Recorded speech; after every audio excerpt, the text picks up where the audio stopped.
Hello! Today ngayong araw ay pupunta naman natin ang mga alagang hayop ng aking bunsong kapatid na si Junbert Patrick.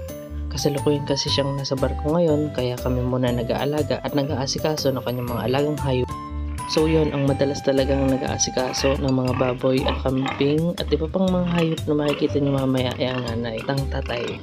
So yun, first on the list ay itong dalawang inahing baboy na to na parehas may baba na at waiting game na lang tayo kung mabubuntis tong mga to. Syempre sa pag-aalaga ng ganitong inahing baboy meron tayong mga hindi inaasahan din mga pwede mangyari. So sana magbuntis to, magtuloy-tuloy ang pagbubuntis ng mga to para magkaroon na ng biik. Mas marami, mas syempre, mas maganda din talaga na ang mga biik ay malulusog. Kung kaya dapat talagang hands-on ang pag-aalaga dito sa mga ganitong inahing baboy.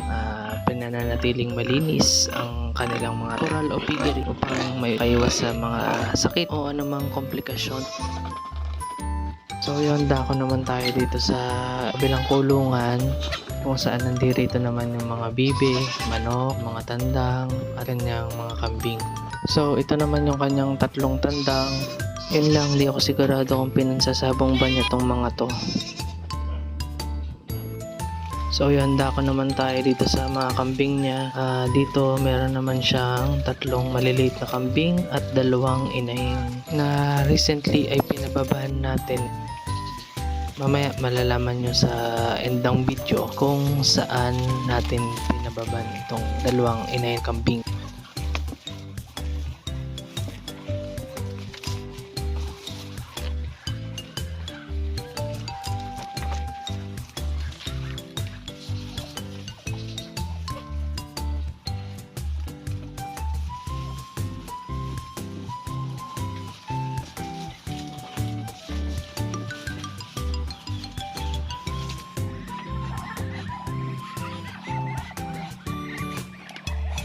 Yun mga tsuhin-tsahin ang kabuuan ng mini farm ni Tutoy Patrick. At yung kung makikita nyo may kulungan din na kalapate pero sa ngayon wala pang nakalagay dyan.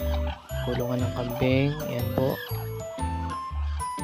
And yun, doon naman na nakalagay ang mga darak at mga kumpay para sa kambing.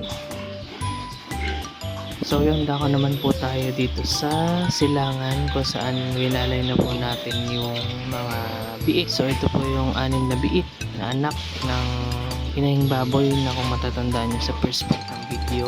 Yung dalawang inahin, ito po yung anak na nasa gawing kanan. So dito na po ito na piling palakihin dito sa silangan kasama ng ibang mga baboy. So yun, dito ko muna tatapusin tong video. Maraming salamat sa panonood. Pero bago ang lahat, yun, shoutout muna sa Lucky Twins Goat Farm kung saan dito kami nagpababa ng dalawang kambing. Maraming salamat kay San Jamil de Villen. Lucky Twins Goat Farm, matatagpuan ito dito sa Sitio Marinho, Barangay Pook, Agoncillo, Batangas. So yun, maraming salamat and ride safe. God bless.